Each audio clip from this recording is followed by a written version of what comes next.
राहुल सांकृत्यायन जी द्वारा लिखा गया यात्रा वृत्तांत तिब्बत के पथ पर एक यायावरी प्रवृत्ति का बहुत ही अच्छा उदाहरण है।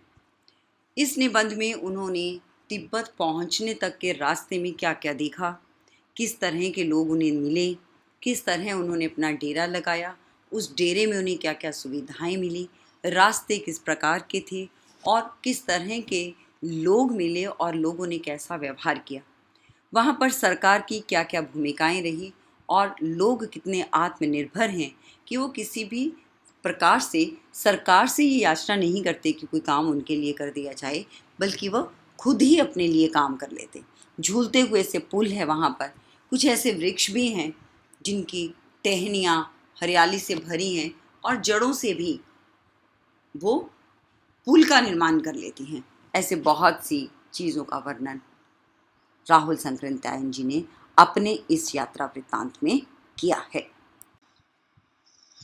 आज सवेरे सवेरे थोड़ा थोड़ा पानी बरस रहा था। बड़े सवेरे ही सोच आदि से निवृत्त हो मैंने तमंग तरुण के साथ चलने को कहा।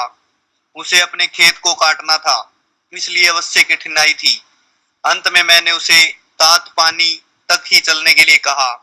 उसके मन में भी न जाने क्या ख्याल आया और वह चलने को तैयार हो गया। तब तक 8 बज गए थे। बूंदे भी कुछ हल्की हो गई थी।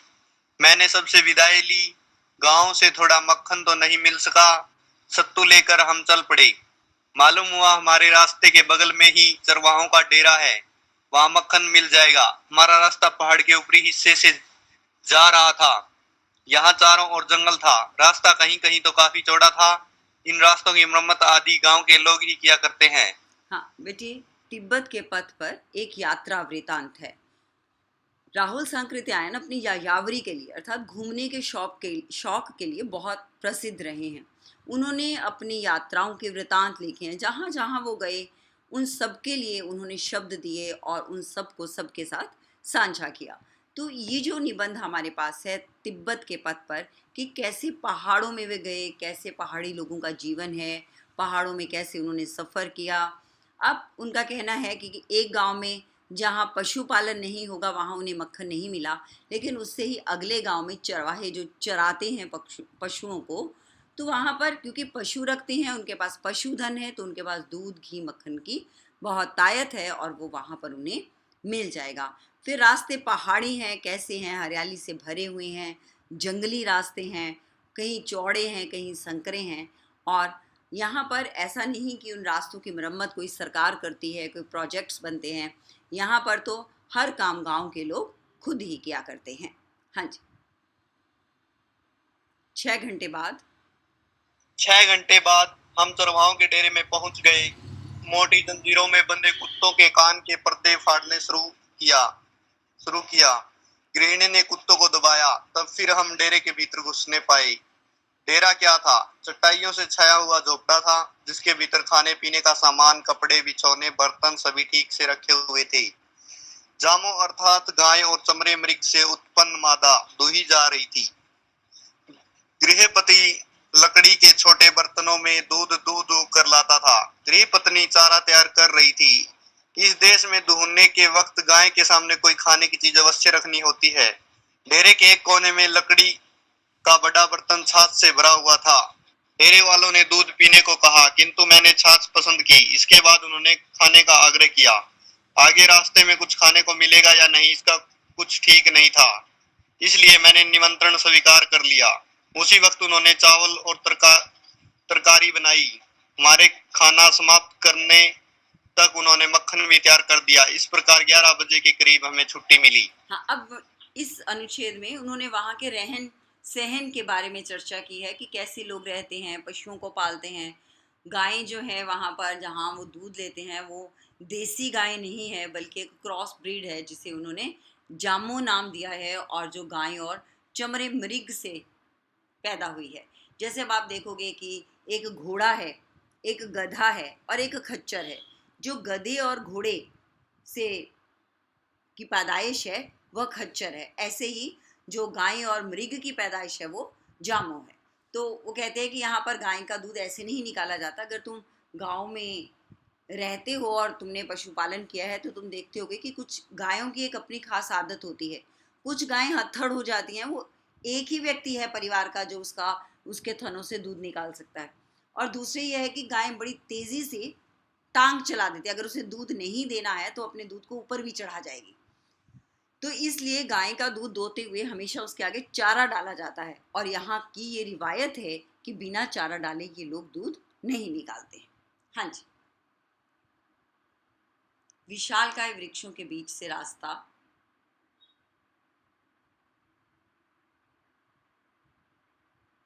पढ़ो बेटे। विशालकाय वृक्षों के बीच से रास्ता बड़ा सुहाना मालूम होता था। जंगली पक्षियों के मधुर शब्द कर्ण गोचर अर्थात सुनाई देना हो रहे थे। मेरा साथी भोटिया अर्थात भूटान की भाषा अच्छी तरह से जानता था। उसकी दूसरी बोली मैं नहीं जानता था। दोनों बीच बीच में भोटिया में बात करते, कभी स्ट्रॉबेरी चुनते, कभी जोकों से पैर बचाते आगे बढ़ रहे थे। ऊपर कहीं कहीं गांव भी मिलते थे।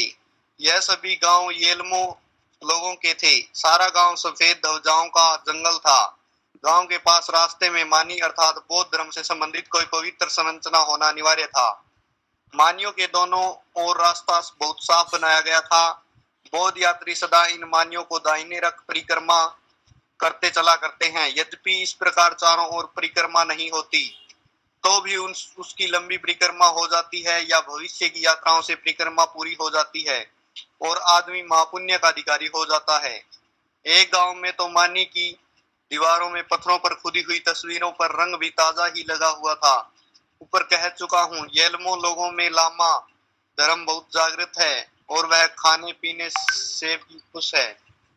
हाँ, अब यहाँ पर क्या है लोगों के बारे में कि कैसे लोगों की धार्मिक नीतियाँ कैसी हैं, याल्मो लोग कैसे रहते हैं, याल्मो लोग कैसे रहते हैं, बौद्ध धर्म, लामा धर्म जो है वो किस तरह है, किस तरह मानियों की वहाँ पर इज्जत होती है, इसके बारे में राहुल जी ने हमें बताया है। हाँ जी, आगे बढ़ो। 1 बजे के करीब हम डांडे के किनारे पर आए। वहां से हमें दूसरी ओर जाना था। एनला दर्रा पर बड़ी मानी थी। दूसरी ओर पहुंचते ही सीधे उतराई शुरू हुई है। थोड़ा नीचे उतरने पर जंगल आंखों से ओझल हो गया। चारों ओर खेत ही खेत थे। थोड़ी ही देर में पके जो और गेहूं के खेत भी ऊपर छूट गए। जितना ही हम नीचे जाते थे उतना ही तापमान का प्रभाव खेतों पर दिखाई पड़ता था। मैं भी अब चलने में कमजोर न था। मेरे साथी को भी खेत काटने के लिए जल्द लौटना था, इसलिए हम खूब तेजी से उतर रहे थे।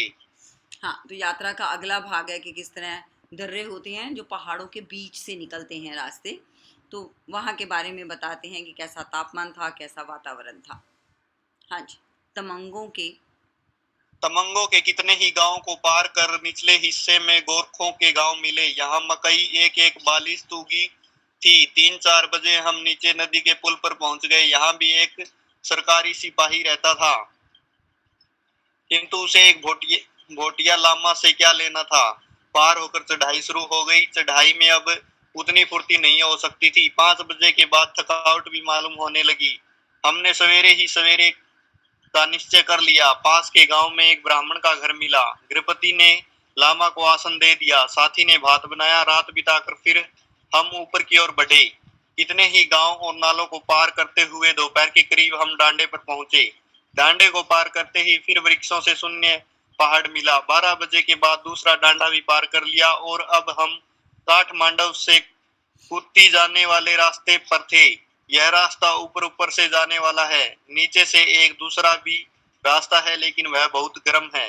हाँ, तो पहाड़ी रास्तों पर कैसे लोग, डेरों के बारे में भी इसने इससे पहले बताया था कि वहाँ पर डेरा का मतलब ये नहीं है कि बहुत आलीशान कहीं होगा, एसी लगे होंगे, ऐसा कुछ नहीं है। बड़ा एक छोटा सा झोंपड़ा है जिसमें जीवन के ज़रूरत का सामान तो पड़ा है, बस इससे ज़्यादा का भाव नहीं है। हाँ जी, आगे बढ़ो। इस डांडे को पार करने पर फिर हमें घना जंगल मिला। आजकल कुत्ती से नमक लाने का मौसम था, इसलिए झुंड के झुंड आदमी या तो मकई चावल लेकर कुत्ती की ओर जा रहे थे या नमक पीठ पर लादे पीछे लौट रहे थे। 2 बजे के करीब से उतराई शुरू हुई। अब भी हम सर्बों की बस्ती में थे। येलमो लोग भी सर्बा भोटियों की एक शाखा है। यह सर्बा भोटिये दार्जिलिंग तक बसते चले गए हैं। सर बा का मतलब है पूर्व वाला। एक सरबा से पूछने पर मालूम हुआ कि डुप्पा लामा अभी इधर से नहीं गुजरे हैं। विश्वास हो चला शायद पीछे ही हैं। 1 घंटे की उतराई के बाद मालूम हुआ डुप्पा लामा अगले गांव में ठहरे हुए हैं। बड़ी प्रसन्नता हुई।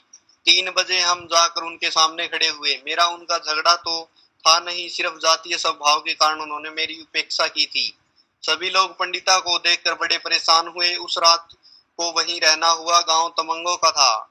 यह लामा धर्म के मानने वाले कहे जाते हैं, लेकिन डुप्पा लामा ऐसे बड़े लामा के लिए भी उनको कोई श्रद्धा न थी। दाम देने पर भी मुश्किल से चीज मिलती थी। मेरे दिल में अब पूर्ण शांति थी। कुल्लू के रिंचियन साथ थे। डुप्पा लामा का शरीर बहुत ही भारी था और चलने में कमजोर थे। हमारी जमात में 4 लामा और 4 गृहस्थ थे। इस प्रकार सब मिलाकर हम 8 आदमी थे।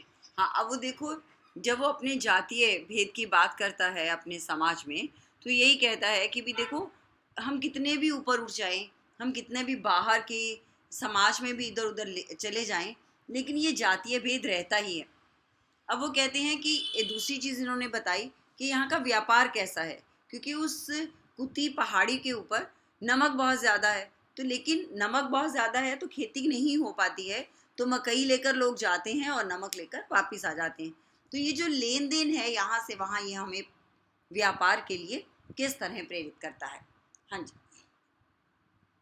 सवेरे फिर उतराई सवेरे शुरू। सवेरे फिर उतराई शुरू हुई। यहाँ नदी पर लोहे का झूले वाला पुल था। आम रास्ता होने से यहाँ चट्टी पर दुकानें थी। खाने की और कोई चीज तो न मिली। हाँ, आग में भुनी मछलियां मिली। चढ़ाई फिर शुरू हुई। शाम तक चढ़ाई चढ़ते हम तमंगों के बड़े गांव में पहुंचे। वहां रात बिता गुरु को ढोने के लिए 2 आदमी ले फिर सवेरे चल पड़े। एक डांडा अर्थात चढ़ाई वाला पहाड़ी रास्ता और पार करना पड़ा। फिर उतराई शुरू हुई। अंत में हम काली नदी के किनारे पहुंच गए। अब हम काठमांडू से आने वाले बड़े मार्ग पर आ गए।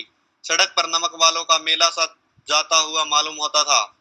अब हम सरबा लोगों के प्रदेश में थे। 18 मई 4 ज्येष्ठ को हम काली नदी के ऊपर भाग सरबों के एक बड़े गांव में ठहरे। साथियों ने बतलाया कल हम नेपाल की सीमांत चौकी पार करेंगे। हाँ, तो यात्रा में कौन कौन से शहर आए, किस तरह की जातियाँ आई, जातियों का नामकरण कैसे हुआ कि जहाँ वो रहती हैं, जैसे पूरब की ओर हैं तो उनका शरबा उनका नाम रख दिया गया। वो कहता है कि हम सुबह से लेकर शाम तक घूमते रहे, कैसे कैसे लोग हमें मिले और किस तरह के पहाड़ी रास्तों से हमें गुजरना पड़ा। इस यात्रा में और लोग तो इस यात्रा में और लोग तो थुक्पा सत्तू से काम चला लिया करते थे, किंतु मेरे और डुप्पा लामा के लिए भात बना करता था। कभी कोई जंगली साग मिल जाया करता, कभी भुनी मछलियों का झोल मिल जाता। आज तो इस गांव में मुर्गी के अंडों की भरमार थी। हमने 40-50 अंडे खरीदे और रात को ही सब ने उन्हें चट कर दिया। नीचे तो मुझे इन चीजों से कुछ सरोकार न था, किंतु मैंने इस यात्रा में मांस का परहेज छोड़ दिया था। लड़कपन में तो इसका अभ्यास था ही, इसलिए घृणा की कोई बात नहीं थी। उसी रात को मैंने यलमों में लिखे कुछ कागजों को जला दिया। मैंने सोचा कि तात पानी में कोई देखभाल न करने लगे। हाँ, तातपानी एक ऐसी जगह है, जैसे आप इधर जाओ ना बेटे, मेघालय की तरफ जाते हो तो हमारे यहाँ पर भी एक तरह से चेक बॉर्डर है, तुम्हें इजाज़त लेकर जाना पड़ता है। तो वो कहते हैं कि तातपानी जाते हुए वो सारी देखते हैं, छानबीन करते हैं कि तुम्हारे पास कोई ऐसा सामान तो नहीं है जो किसी राजनीतिक तरीके से उथल पुथल मचा सकता हो।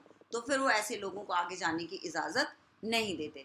दूसरी चीज़ ये कहता है कि हमारा घर में खान पान कैसा भी हो, लेकिन जब हम यात्रा पर निकलते हैं तब हमें बहुत सी चीज़ें ऐसी भी सेवन करनी पड़ती हैं जो हमारे संस्कारों के विपरीत होती हैं। तो ऐसी ही चीज़ हमारे धार्मिक ग्रंथों में इसे आपतकाल कहते हैं कि अगर आप विपत्ति के काल में हो तो उस समय जो कर्म आप करते हो उसमें तुम्हारा दोष कतई नहीं होता। हाँ जी। हम काली नदी के ऊपरी भाग पर थे। हम काली नदी के ऊपरी भाग पर थे। धीरे धीरे नदी की धार की ऊंचाई के साथ साथ हम भी ऊंचे पर चढ़ते जाते थे। नदी के दोनों ओर हरियाली ही हरियाली थी। सभी जगह जंगल तो नहीं था, किंतु नंगा पर्वत कहीं न था। 2 बजे के करीब हम तातपानी पहुंचे। गर्म पानी का चश्मा होने से इसे तातपानी कहते हैं। गांव में नेपाली चुंगी घर और डाक खाना है। मेरी तबीयत घबरा रही थी, डर रहा था। तुम मधेश का आदमी कहाँ से आया हो तो नहीं कहेगा। हमारे लामा पीछे आ रहे थे। चुंगी वालों ने पूछा, लामा कहाँ से आते हो? हमने बता दिया, तीर्थ से। चुंगी से छुट्टी मिल गई। रिंचन ने कहा, अब हो गया न काम खत्म। उसी वक्त मुझे मालूम हुआ कि फौजी चौकी आगे है। मैंने कहा, भाई असली जगह तो आगे है। हाँ, अब जहाँ पर छानबीन होनी है वो जगह आगे है। तो हर व्यक्ति जो लंबे सफर पर निकलता है उससे लगता है अरे यार इस छानबीन वाली चौकी से निकल जाओ, फिर तो सब ठीक ही ठीक है। आगे बढ़। थोड़ी देर में लामा भी आ गए। पढ़ो बेटा। थोड़ी थोड़ी देर में लामा भी आ गए। इस वक्त वर्षा हो रही थी। थोड़ी देर एक झोपड़ी में हमें बैठना पड़ा, फिर चल पड़े। आगे एक ऊंचे पर्वत बाहु से हमारा रास्ता रुक सा गया। नदी की धार भी किधर से होकर आती है नहीं मालूम पड़ता। अब मेरी समझ में आया क्यों तातपानी की फौज चौकी तातपानी में न होकर आगे है। वास्तव में यह सामने की महान पार्वत्य दीवार सैनिक दृष्टि से बड़े महत्व की है। नीचे से जाने वाली बड़ी पलटन को भी कुछ ही आदमी इस दीवार पर से रोक सकते हैं। थोड़ी देर में चढ़ाई चढ़ते चढ़ते हम वहां पहुंच गए जहां रास्ते में पहरे वाला खड़ा था। पहरे वाले ने सबको रोक कर बैठाया, फिर हवलदार साहब को बुला लाया। यही वह असल जगह थी जिससे हमें इतना डरा करता था। मैं अपने को साक्षात यमराज के पास खड़ा समझ रहा था। पूछने पर हमारे साथी ने कह दिया, हम लोग करोड़ के अवतारी लामा के चेले हैं। लामा भी थोड़ी देर में आ गए। हवलदार ने जाकर कप्तान को खबर दी। उन्होंने सूबेदार को भेज दिया। आते ही एक एक का नाम ग्राम लिखना शुरू किया। उस समय किसी ने मेरे चेहरे को देखा होता तो मैं उसे अवश्य बहुत दिनों का बीमार सा मालूम पड़ता। बरसक मैं अपने मुंह को उनके सामने नहीं रखना चाहता था। अंत में मेरी बारी भी आई। टिचेन ने कहा, इसका नाम खुनू छवड़ है। सबको छुट्टी मिली। मैं भी परीक्षा में पास हो गया। पेट भरकर सांस ली। शाम करीब थी, इसलिए आगे अगले ही गांव में ठहरना था। सूबेदार ने गांव के आदमी को कह दिया कि अवतारी लामा को अच्छी जगह पर टिकाओ और देखो तकलीफ न हो। हम लोग उसके साथ अगले गांव में गए। रात में रहने के लिए एक अच्छा कोठा मिल गया। हाँ, अब वो कहता है कि अगर तुम किसी जान पहचान के साथ जाते हो और जैसे बड़े बड़े वो कहते हैं ना, चाहे वो कहीं के भी ठेकेदार हों, चाहे धर्म के हों, चाहे किसी काम के हों, लेकिन अगर वो समाज में अपनी बात की उनकी बात की अहमियत रहती है तो समाज उनकी बात मानता है। तो ऐसे ही वो बड़े लामा के टोले के साथ गया था और राहुल सांकृत्यायन जी को अगले गांव जाने की इजाज़त मिल गई। हाँ जी। आज डुकपा लामा ने देवता की पूजा प्रारंभ की। सत्तू की पिंडियों पर लाल रंग डालकर मांस तैयार किया गया। घी के 20 दीपक जलने लगे। थोड़े मंत्रों के जप के बाद डमरू गड़गड़ाने लगा। रात के 10 बजे तक पूजा होती रही। पीछे प्रसाद बांटने का समय आया। लाल सत्तू का प्रसाद मैंने भी पा लिया। मैंने इनकार नहीं किया। हाँ। दूसरे दिन दूसरे दिन दूसरे दिन सवेरे चल पड़े। 2 घंटे में हम उस पुल पर पहुंच गए जो नेपाल और तिब्बत की सीमा है। तिब्बत की सीमा में पैर रखते ही चित्त हर्ष से विह्वल हो उठा। सोचा अब सबसे बड़ी लड़ाई जीत ली। हाँ, तो तिब्बत जाने का रास्ता जो कहता है कि बड़ा मुश्किल था, क्योंकि वहाँ पर रास्ते में बहुत पूछताछ होती थी। तो उन सब से जब मैं निकल गया तो तिब्बत जाना बहुत आसान हो गया। तो हमारे निबंध का नाम है तिब्बत के पथ पर। तिब्बत में नहीं, तिब्बत के पथ पर, कि कैसे मैं उस रास्ते से गुजरा, उस रास्ते में मुझे क्या क्या मिला, क्या मैंने सोचा, क्या मैंने समझा और किस तरह का सामाजिक भाव मुझे प्राप्त हुआ।